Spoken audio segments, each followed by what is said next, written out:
Amén. Apocalipsis capítulo 3. Al final tendremos un convivio y vamos a comer taquitos. Amén. Aleluya. Vamos a tener taquitos. Amén. De chilori, bueno. Y con soda, ¿verdad? Los que quieren café, pues toman café, y los que no, pues soda, ¿verdad? Sacar una soda. Amén. Con una tenemos una o dos, ¿eh? Bueno, Apocalipsis 3. Vámonos al libro del Apocalipsis. Amén. Hemos visto 4 iglesias. Amén. Las iglesias del Apocalipsis, que no simplemente eran 7, pero la Biblia hace mención principalmente de 7. Ahorita vamos por la quinta, la número 5.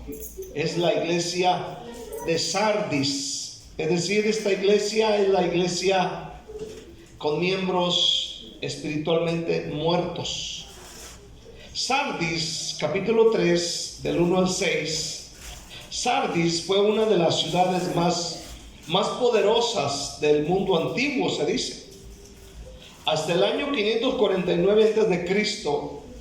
fue la capital del reino de Lidia. Esta ciudad estaba estratégicamente ubicada, de modo que sus habitantes se sentían seguros, considerando la ciudad inexpugnable, amén, al ataque de los ejércitos enemigos por la ubicación en la que estaba. Amén. En lo alto, Sardis llegó a ser famosa por la riqueza material allá por mediados del siglo VI antes de Cristo, y bajo el liderazgo de Ciro, rey persa, aleluya, esta ciudad fue conquistada. Aleluya, fue bajo el liderazgo del rey Ciro. Esa fue la primera ciudad en producir monedas de oro y de plata. O sea que estamos hablando de una ciudad muy rica. Fue por su riqueza que Ciro, rey de los medos y de los persas, quería conquistarla, pero no podía por su ubicación. Aleluya. Y lo logró finalmente, llevándose varios millones en riquezas de tesoros de Sardis en el año 548 a.C. Posteriormente fue conquistada por Alejandro Magno, te va a recordar, en el año 334 a.C. Estoy diciendo todo eso para que podamos entender por qué Dios le dice que está muerta. Ahora, después de todo esto, Sardis ya no volvió a ser la misma ciudad, aunque todavía conservaba su antigua fama, al ser conquistada por Ciro y luego por Alejandro Magno. Solamente tuvo fama, y en esta ocasión Jesús se presenta a esta iglesia como el que tiene los 7 espíritus de Dios y las 7 estrellas. El versículo 1 dice esto: escribe al ángel de la iglesia en Sardis, el que tiene los 7 espíritus de Dios y las 7 estrellas, dice esto. ¿Qué significan 7 estrellas? Amén. Y 7 espíritus. Aquí hace referencia a la plenitud. Juan ha utilizado el 7 como sinónimo de la plenitud desde el punto de vista de Dios. Recordemos lo que un día dijo Pablo de Jesús en Colosenses 1:17. Amén. Si usted ha leído esta parte de Colosenses 1:17, si quisiera leerlo. Amén. dijo Pablo sobre Jesús, sobre la plenitud. Dice, y Él es antes de todas las cosas, y todas las cosas en Él subsisten. Aleluya. Versículo 19. Por cuanto agradó al Padre que en Él habitase toda plenitud. Es decir, Jesús es Dios. ¿Cuántos dicen amén? No hay duda. Por eso se presenta como el que tiene los 7 espíritus de Dios y las 7 estrellas. Amén. La plenitud de Dios. En este caso, a esta iglesia el Señor no le hace ningún elogio, sino que la reprende. Si usted se fija, todas las demás iglesias del capítulo 2, que son 4, tienen sus errores, pero tenían sus cosas buenas. Pero a Sardis no la elogia por nada. Vamos a leer capítulo 3, versículo 2 al 6. Sé vigilante y afirma las otras cosas que están para morir, porque no he hallado tus obras perfectas delante de Dios. Acuérdate pues de lo que has recibido y oído, y guárdalo, y arrepiéntete, pues si no velas, vendré sobre ti como ladrón, y no sabrás a qué hora vendré sobre ti. Pero tienes unas pocas personas en Sardis que no han manchado sus vestiduras, y andarán conmigo en vestiduras blancas, porque son dignas. Al que venciere será vestido de vestiduras blancas, y no borraré su nombre del libro de la vida, y confesaré su nombre delante de mi Padre y delante de sus ángeles. El que tiene oído, oiga lo que el Espíritu dice a las iglesias. ¿Cuántos están aquí este día? Amén. Vamos a comenzar en este día a ver, en primer lugar, cuál es el problema. Amén. ¿Cuál era el gran problema de Sardis? ¿Cuál era el grave problema? Según vemos nosotros, amén, esta iglesia estaba espiritualmente muerta.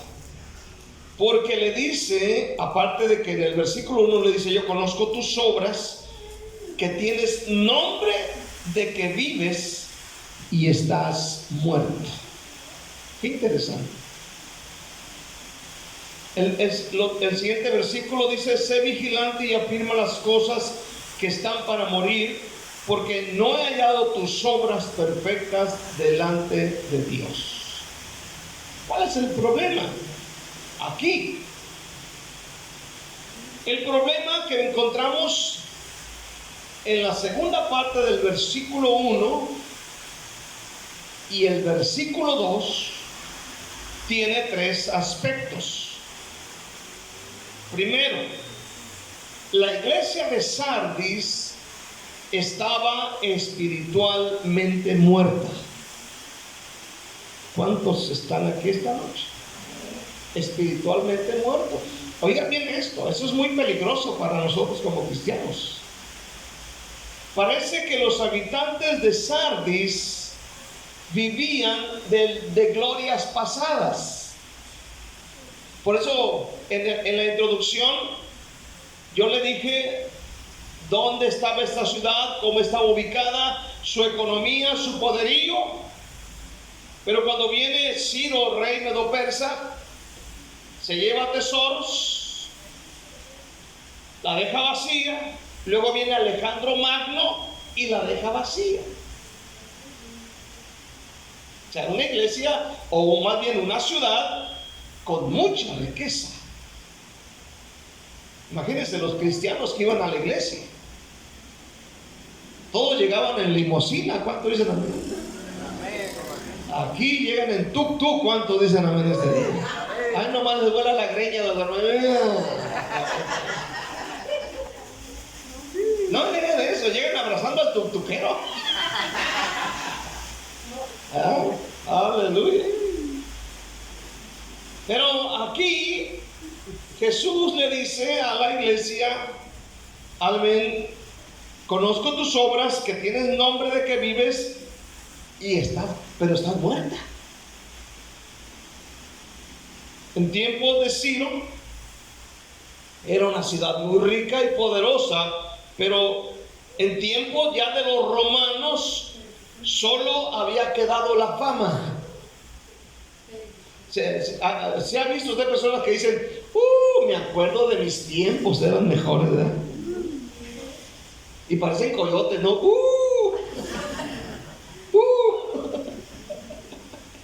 No, o sea, viven de lo pasado, de los recuerdos pasados. Yo me acuerdo que antes íbamos a la iglesia, no le hace que lloviera, nos íbamos, nos juntábamos 3, 4 con una lámina de aluminio en la cabeza y nos íbamos a la iglesia. Y de gente que se acuerda. Me acuerdo cuando estaba el otro pastor, y el otro pastor nos daba y nos llevaba, y hasta que llega no nos da nada. Al contrario, nos da pide y pide. Hay gente que vive de las glorias pasadas. ¿Cuántos dicen amén? Aleluya.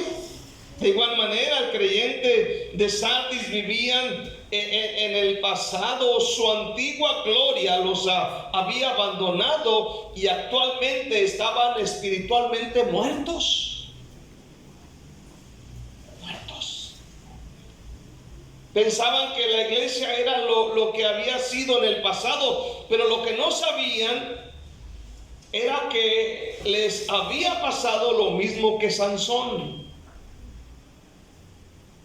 Dalila lo fue acabando poco a poquito. Amén. El pecado fue acabando a Sansón poquito a poquito, hasta cuando se da cuenta en Jueces 16:20 que Dios se había apartado de él. O sea, lo que sucede aquí no es que hayan perdido riquezas, sino que ahora habían dejado entrar el pecado dentro de la iglesia, y el pecado fue matando poco a poquito. No ha platicado usted con cristianos grandes ya mayores de edad que antes iban a la iglesia y se acuerdan y dicen: nos acordamos cuando íbamos a tal congregación, hacíamos evangelismo en la sexta, nos íbamos aquí, íbamos a las aldeas, y ahí nos mira usted sentados en la esquina de la calle, solamente recordando. Sí, hicieron, pero ahora ¿qué? ¿Sabe qué sucedió? Que muchas de las veces el fuego se apaga, la vida espiritual se apaga, porque han dejado entrar el pecado. Amén. Y el pecado ha ido consumiendo su vida espiritual poco a poco, poco a poco. Sansón dice que quiso escapar de los brazos de Dalila, ¿se acuerdan? Pero dice que no se daba cuenta que el Señor ya se había apartado de él. Hermano, es decir, el coro seguía cantando, pero sin la unción del Espíritu Santo. La gente de la iglesia adoraba, pero con palabras vacías que no salían del corazón. ¿Sí me está escuchando usted? Adoraban, cantaban, glorificaban, pero ya era algo automático, ya no salía del corazón. Escuche bien este día, hermanos. Cuando empezamos a morir espiritualmente, simplemente cantamos, hablamos en lengua porque todo el mundo habla, levantamos manos porque todos las levantan, cantamos los coros, pero ya no sentimos a Dios. Ya no hay lágrimas cuando levantamos las manos, y cuando adorábamos había gente que inmediatamente empezaba a derramar lágrimas con las alabanzas. ¿Por qué? Porque han dejado el pecado. Ahora, cuando me refiero a pecado, repito 20 veces, no es que estén cometiendo adulterio, no es que estén fornicando, Pero hay otros pecados como la negligencia, el abandono de la oración, el dejar las cosas que debemos de hacer, como el evangelismo, la inversión en la iglesia. En el altar ya no hay lágrimas, o ya no había lágrimas en Sardis. La oración ya no existía para ellos. La habían abandonado. Ahora me imagino como muchos dicen: bueno, ya no voy a la iglesia a orar, pero oro en mi casa. Mire, si no ora en la iglesia, en su casa menos. Porque la casa tiene televisión, ¿cuánto dicen amén? Netflix, Facebook, YouTube, Instagram, y no sé qué tantas cosas endemoniadas. ¿Cuánto dicen amén? Disney Plus. Cine en su casa. Pantallón que tuvo que tumbar la pared para meter la tele. Amén. O sea, si usted no ora aquí en la iglesia, menos lo va a hacer en la de su casa. O sea, empezamos a pecar de negligencia, abandonando las cosas principales. El mundo se había metido a ellos. Era más interesante hablar de otras cosas. Y el mundo se empezó a meter dentro de la iglesia. Como hoy en día nos interesamos más en este momento acerca, amén, del mundial de clubes, la Copa Oro, que si gana, que si pierde, y que quién sabe qué, y que nos vamos a gozar. Usted no gana nada. ¿Cuánto dicen amén? Dijera yo, bueno, pues le mandan una feria ahí los jugadores. Bueno, por lo menos manden los diezmos. ¿Cuánto dicen amén? Pero no, hermano, nos interesamos más en platicar que si le metieron la pata, que si lo tumbaron, y que si fue penal o si no fue penal, o fue mano o no fue mano. Empezamos a abandonar las cosas de Dios. No digo que no practiques deporte, pero empezamos a abandonar las cosas de Dios. Los pastores, la iglesia, ya no oraban ni lloraban por los perdidos. Ahora no les importaban los pecadores, si se salvaban o no, les daba lo mismo. Estamos hablando de Sardis, una iglesia muerta. Ya no sentían dolor. Un cadáver no siente. Que le habla, le grita, le llora, no siente. Si usted se muere, ¿y por qué te fuiste? Vente otra vez. No, ya no vuelve ni te oye. ¿Cuánto dicen amén? Por más que grite, está muerto. Así, hermano. La iglesia muerta así está. ¿Se murió alguien? Se murió. ¿Se lo mataron? Lo mataron. Mira que ese matrimonio se está destruyendo por el pecado, a mí qué me interesa. Hasta llegamos a decir: yo no quiero esa gente aquí. Escuchen bien, hermanos. Ya no era lo mismo. Ya no les dolía ver hogares destruidos. Los cristianos ya no daban ofrendas, y si daban lo que les sobraban. Estaban fríos, iban a la iglesia cuando querían. Para ellos era lo mismo ir o no ir a la iglesia. Se habían hecho demasiado religiosos. Era una iglesia muerta, irreverente, sin temor. Espiritualmente la iglesia se había convertido en un verdadero cementerio. Esto es, en primer lugar, lo que dice el versículo 1 y el versículo 2 de Apocalipsis 3. Amén. Estaba espiritualmente muerta. El segundo aspecto, o en segundo lugar, sus obras no eran perfectas. ¿Qué significa esto? Aleluya, sé vigilante. Amén. Y afirma las otras cosas que están para morir, porque no he hallado tus obras perfectas delante de Dios, dice el Señor. Es decir, había frialdad espiritual, y esta frialdad espiritual los llevó a tener obras imperfectas delante de Dios. Es decir, hacían las cosas carentes de amor. ¿Cuántos dicen amén? Ya no hacían las cosas para Dios con amor, como dice Colosenses 3:23. Ya no lo hacían con esas ganas como para el Señor.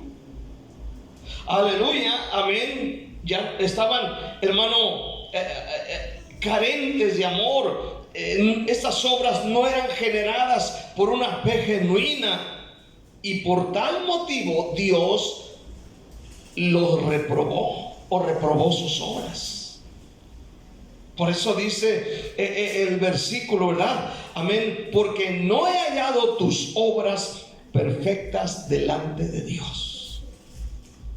O sea, sí las haces, pero mira cómo las haces. Ese es bien triste. El tercer aspecto es: estaban caminando con vestiduras sucias.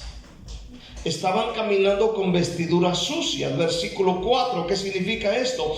Dice: pero tienes unas pocas personas en Sardis que no han manchado sus vestiduras, y andarán conmigo en vestiduras blancas, porque son dignos. Está aquí hablando de un pequeño grupo dentro de la iglesia que se habían guardado. ¿Cuántos están aquí? Esto nos dice que la mayoría de los miembros de la iglesia estaban contaminados por el pecado. Eran indiferentes, fríos, tal vez chismeaban, hablaban mal de la gente, eran rebeldes, estaban contaminados con el pecado. Por eso dice, hay un grupo pequeñito que no han manchado sus ropas. Mire, Dios conoce nuestra vida. ¿Cuánto dice la Biblia? Dios conoce y sabe cómo estamos en este día.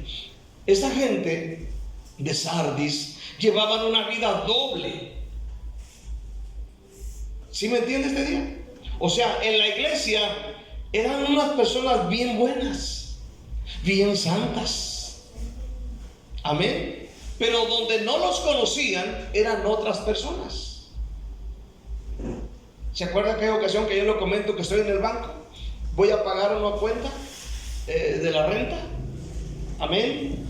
Y había una gran cola, y mientras hacía cola había un señor delante de mí que lo veía inquieto. Y empezamos a platicar, y me dice: ¿tú qué haces aquí? Y me empieza a decir: no, pues vine a pagar la renta. Le dije: ¿y qué haces aquí? ¿De dónde eres? Porque tu hablar no es como aquí, Guatemala. Le dije: soy de Jalisco, México. ¿Y qué haces aquí? Le dije: soy pastor de una iglesia. Pero antes de que yo le dijera esto, él me estaba diciéndome que él tenía mujeres aquí, tenía mujeres allá, y si quería alguna mujer simplemente marcaba por teléfono y estaba con ella. Pero cuando yo le digo que soy pastor y que soy misionero y que estoy predicando, me dice: gloria a Dios, también yo soy cristiano.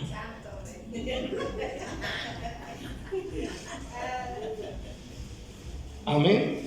O sea, una vida doble. O sea, en la iglesia unos, en la calle otros. ¿Cuántos dicen amén? Donde no los conocen, ojo alegre. ¿Cuántos dicen amén? Ojo alegre.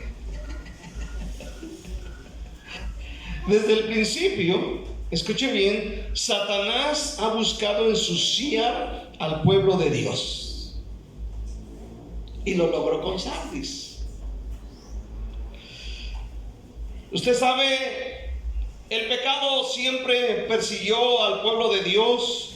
Vemos, por ejemplo, logró ensuciar a Israel con murmuración, rebelión, fornicación. Cuando viene por el desierto, se toparon con Balac, rey moabita, y mandan traer a Balaam para que maldiga a Israel, pero él no pudo. Después de hacer tantos altares y hacer tantas cosas, no pudo. Se vendió por dinero, pero les dio la opinión de cómo podían hacer caer a los israelitas. Y les dijo: llévenles muchachas. Y les mandaron moabitas. Allí en el capítulo 25 de Números. Amén, dice la Biblia que fueron las moabitas, los conquistaron, amén, adoraron sus dioses, comieron, luego se ponen a fornicar. Dice que en esa ocasión murieron 24,000 personas por causa de esto. ¿Qué pecados había cometido Sardis? No lo sabemos, pero sí nos dice que algunos habían manchado sus vestiduras y esto había conducido a la muerte espiritual de la vida de ellos. Quiero ver segundo acerca del remanente fiel, porque en medio de todo lo sucio hay un remanente fiel. Hay un remanente que se guarda para Dios. ¿Cuántos dicen amén? Que saben cerrar su boca cuando deben cerrarla. ¿Cuántos dicen amén? Nadie dijo amén, pero voy a seguir predicando. Amén. Aleluya. Capítulo 3, versículo 4 dice: pero tienes unas pocas personas en Sardis, oiga bien, unas pocas personas en Sardis que no han manchado sus vestiduras. Dice: y andarán conmigo en vestiduras blancas. Andarán conmigo en vestiduras blancas porque son dignas. Esta iglesia es reprendida por su mundanalidad, pero es bueno saber que en medio de la congregación existían unas pocas personas que no se habían contaminado con el pecado. A lo largo del tiempo, mucho pueblo de Dios ha luchado por mantenerse fiel y limpio al Señor. ¿Recuerda usted en el tiempo de Elías? Que Elías, amén, cuando el Señor viene y le dice, amén, han matado a todos los profetas y solo yo he quedado y me buscan para matarme. Y el Señor le dice: no, espérame tantito. Han quedado 7,000 cuyas rodillas no se han doblado ante Baal ni lo han besado. Y Pablo dice que Dios nos ha dejado un remanente pequeño. O sea, en medio de todo lo sucio hay gente que se ha guardado para Dios. ¿Cuántos dicen amén? Hay un remanente fiel. Si usted mira Romanos capítulo 11, Romanos 11 del 3 al 5, dice Pablo: Señor, a tus profetas han dado muerte, hablando de Elías, y tus altares han derribado, y solo yo he quedado y procuran matarme. Pero ¿qué dice la divina respuesta? Me he reservado 7,000 hombres que no han doblado la rodilla delante de Baal. Luego dice: así también aún en este tiempo ha quedado un remanente escogido por gracia. Eso es glorioso. Ha quedado un remanente. En medio de todo lo sucio en Israel había un remanente. Está Moisés, Aarón, está Josué, está Caleb. Hay un grupo, hermano, guardándose para Dios. En el tiempo del profeta Samuel, amén, el papá de Ofni, Fines, sacerdote de Dios, están sucios ahí, pero aquí está Samuel ministrando a Jehová. Hay un remanente.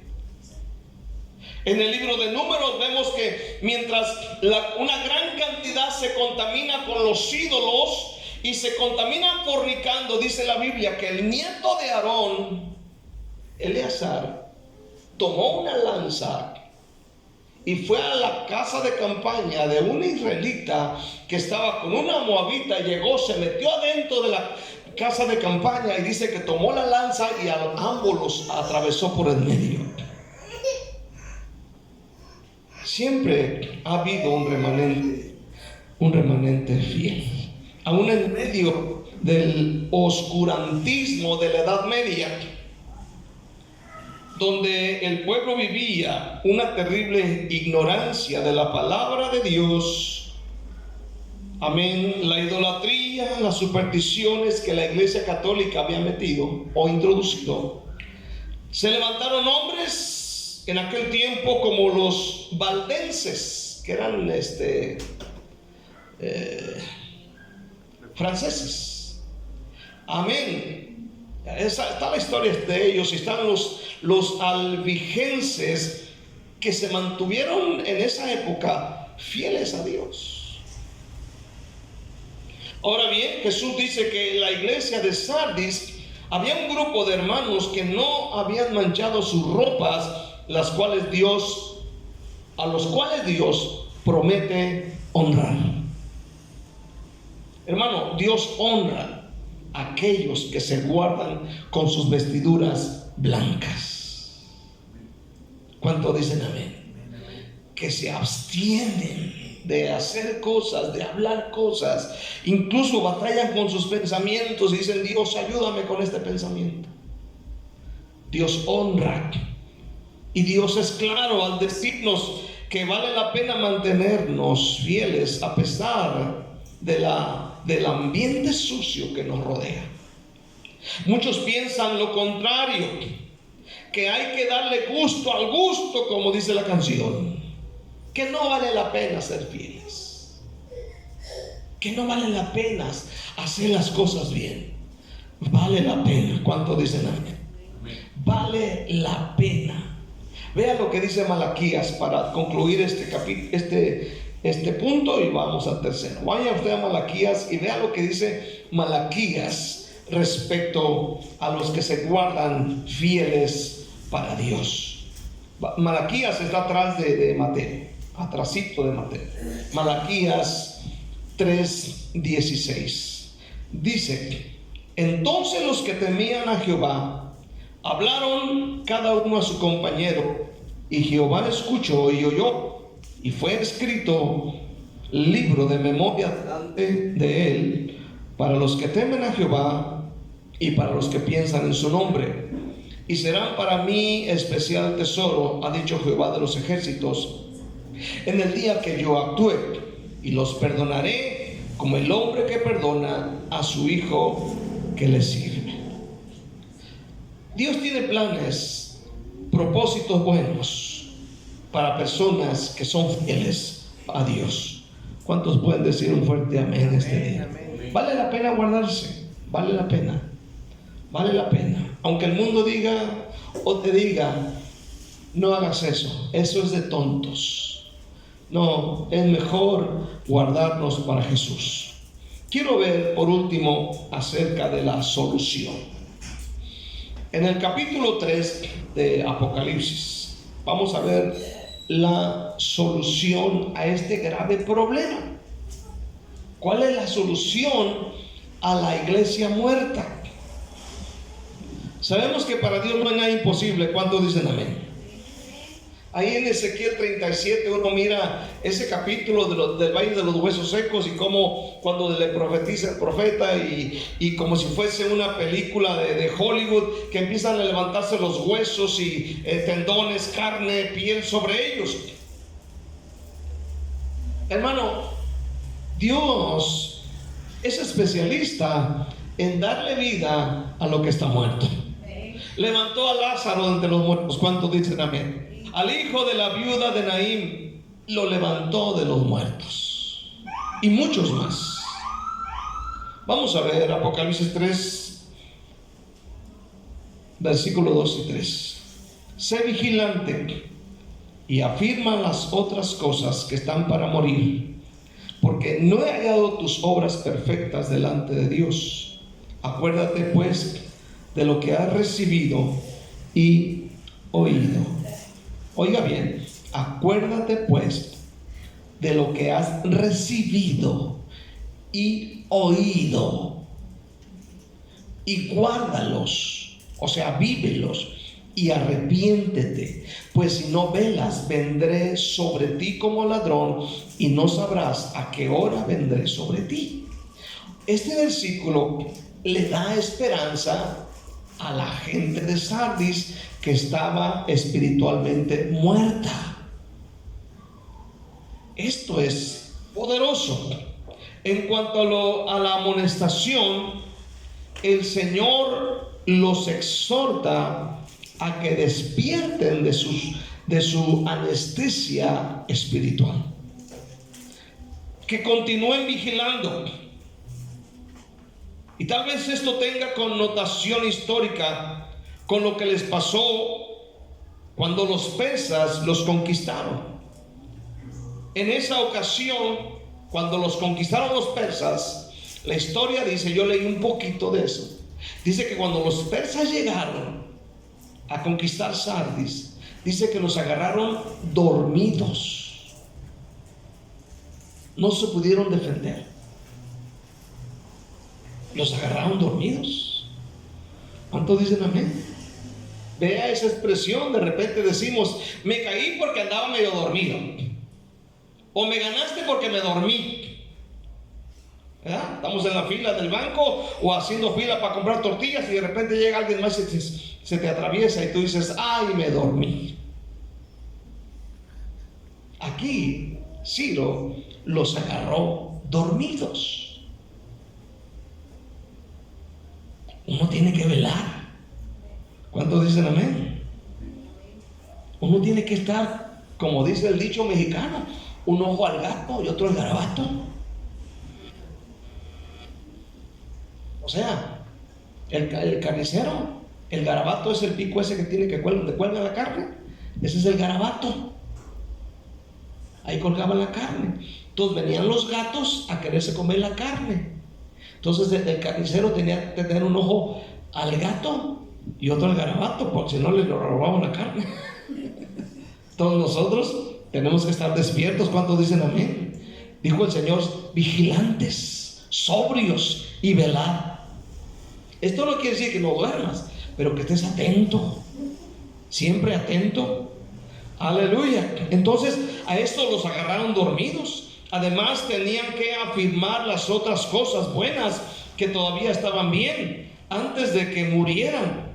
En otras palabras, Jesús exhorta a la iglesia de Sardis a que se arrepientan de su pecado. El pecado en ellos fue apoderándose poco a poco hasta que llegó a matar su fe y su amor por Dios. Por eso esto que les dijo en Apocalipsis 3:3, estos hermanos de Sardis no necesitaban oír algo nuevo. Ya habían oído todo lo suficiente, todo lo que tenían que saber. Es decir, habían escuchado doctrina, habían escuchado profecía, sabían de escatología, sabían teología. Hermano, habían escuchado todo lo que tenían que escuchar de parte de Dios. ¿Sabe que en este tiempo pasa lo mismo? Nosotros hemos escuchado lo suficiente. ¿Cuántos dicen amén? Hemos escuchado a través de la radio, a través de la Biblia, a través de una predicación en la calle, a través de un hermano. Hemos escuchado muchas veces el Evangelio. Sabemos de profecía, sabemos otros puntos interesantes, ya sabemos. Ellos, amén, ya habían oído lo que deberían de oír. Amén. Solo tenían que poner por obra eso. Y eso es lo que el creyente muerto tiene que hacer. Poner por obra lo que ya ha oído para volver a la vida. ¿Cuántos están aquí este día? Porque a veces nos sentimos de esa manera secos. ¿Qué tienes que hacer? Pon en práctica lo que ya has oído. ¿Cuántos dicen amén? Ya has oído de la oración, ya has oído del evangelismo, ya has oído de orar, ya has oído de consagrarte, ya has oído de tantas cosas, tanta doctrina. Ahora ponla por obra. Conclusión. La promesa. ¿Cuáles son las promesas para esta iglesia? Capítulo 3, versículo 5. Al que venciere será vestido ¿de qué? ¿Será vestido de qué? ¿Será vestido de qué? Vestiduras blancas. ¿Sí está leyendo la Biblia? ¿Me imagino? Vestiduras blancas. ¿Qué más? y no borraré su nombre del libro de la vida. ¿Qué más? Y confesaré su nombre delante de mi Padre y delante de sus ángeles. Aquí hay 3 promesas. Pero dice, al que venciere. ¿Cuántos están aquí este día? Al que venciere. Entonces, ¿qué significa esto? Que tienes que luchar. Y dices, te tienes que decir, me voy a levantar.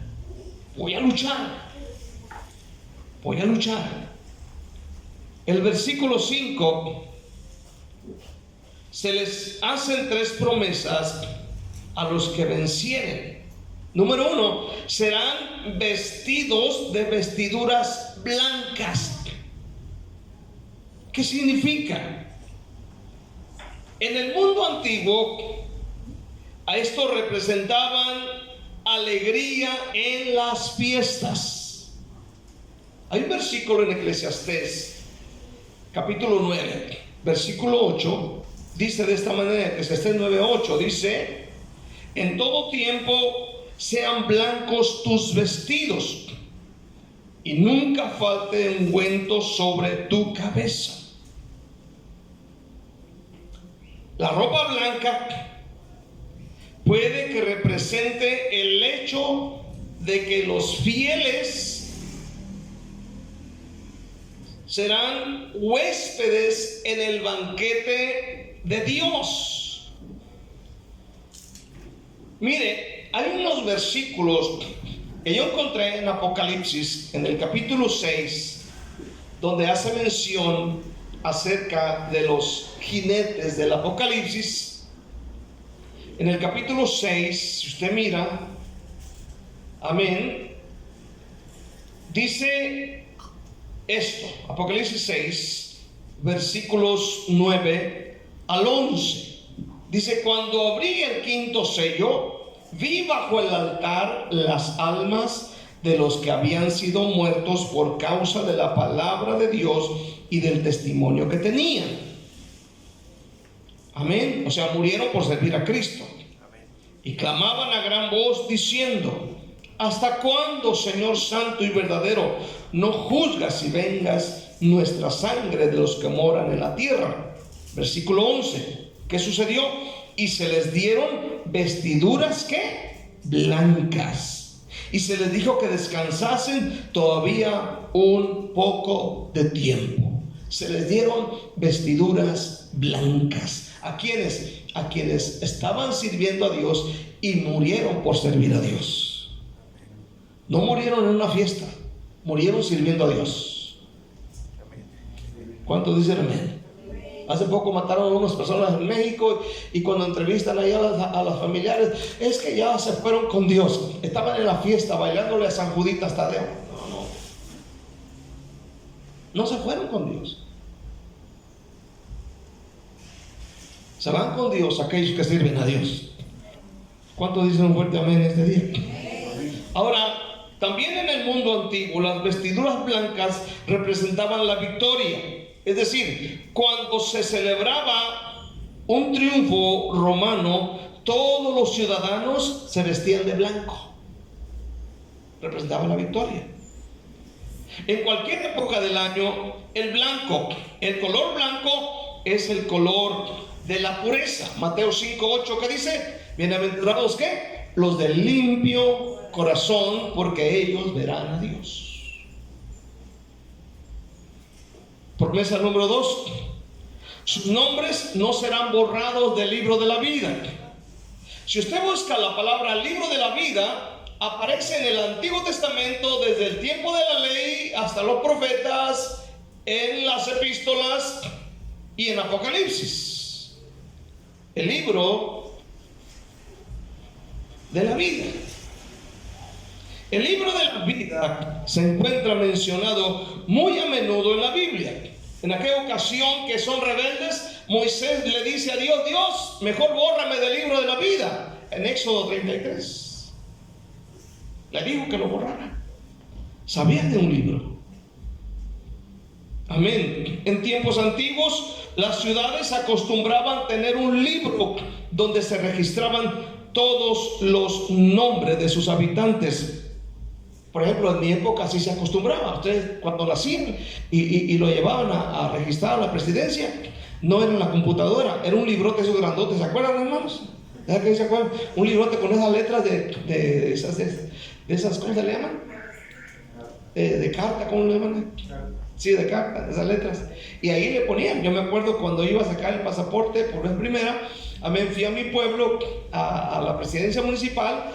Llego ahí que me den mi parte de nacimiento o mi acta de nacimiento, y me dice la secretaria: tienes que irte a la iglesia católica a que te den la fe de bautismo, ahí donde te bautizaron, porque no te la podemos dar así. Así que fui con el padrecito, me metí a la iglesia católica, amén, me atendió el padrecito, buscó en el libro, amén, y me encontró, amén, donde mi papá y mi mamá me habían bautizado hace como 80,000 años atrás. Y me encontró y me dio mi fe de bautismo para que yo pudiese ir a la presidencia y sacar mi partida de nacimiento y poder arreglar mi pasaporte. Había un libro, ¿verdad? Aleluya, y ahí estaban todos los nombres. Escuche bien, la Biblia habla, por ejemplo, Salmo 69, versículo 28, habla del libro de la vida. Daniel 12:1, libro de la vida. Filipenses 4:3, libro de la vida. Apocalipsis 20:12 y 15 habla del libro de la vida. Todos los que no se encuentren inscritos en el libro de la vida, dice Apocalipsis 21:15, serán arrojados al lago de fuego. ¿Y qué dice la Biblia? Al que venciere, le dice el Señor, aleluya. Primero le dice a esta iglesia, amén, serán vestidos de vestiduras blancas. Número 2, sus nombres no serán borrados del libro de la vida. Escuche bien, cada creyente, cada persona que acepta a Cristo, que se arrepiente de sus pecados, inmediatamente es inscrito. Pero según vemos aquí, ese nombre se puede borrar. Que no se borre el tuyo. Amén. Hay una promesa: no borraré su nombre del libro de la vida.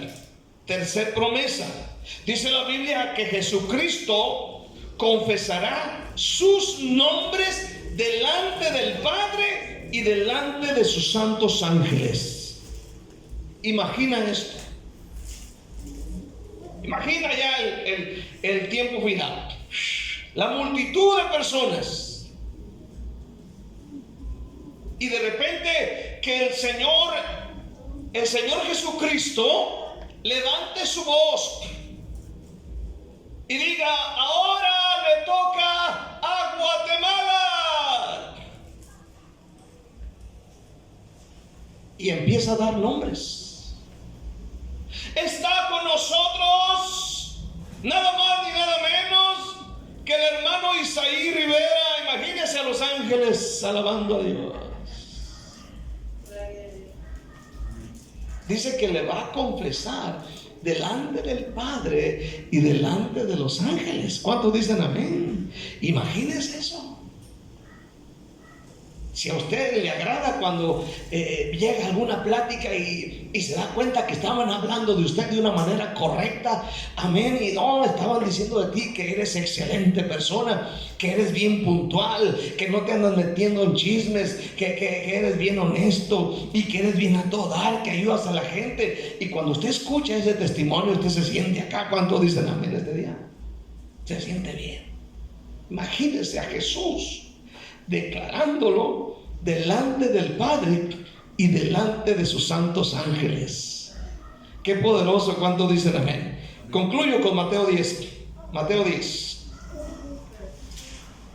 10, versículo 32 y 33. ¿Qué dice Mateo 10, 32 y 33? Dice: a cualquiera pues que me confiese delante de los hombres, yo también le confesaré delante de mi Padre que está en los cielos. ¿Y qué más? Y a cualquiera que me niegue delante de los hombres, yo también le negaré delante de mi Padre que está en los cielos. Qué tremendo, ¿no? mejor guardémonos para Dios. La iglesia de Sardis tenía esperanza, y lo que tenía que hacer es poner por obra lo que había escuchado, lo que había oído, lo que había aprendido, para volver a la vida. ¿Cuánto dicen amén? Hay esperanza para el que está espiritualmente muerto. Denle un aplauso a Cristo en este día. Dele gracias al Señor, pero un aplauso fuerte, hermano, al Señor.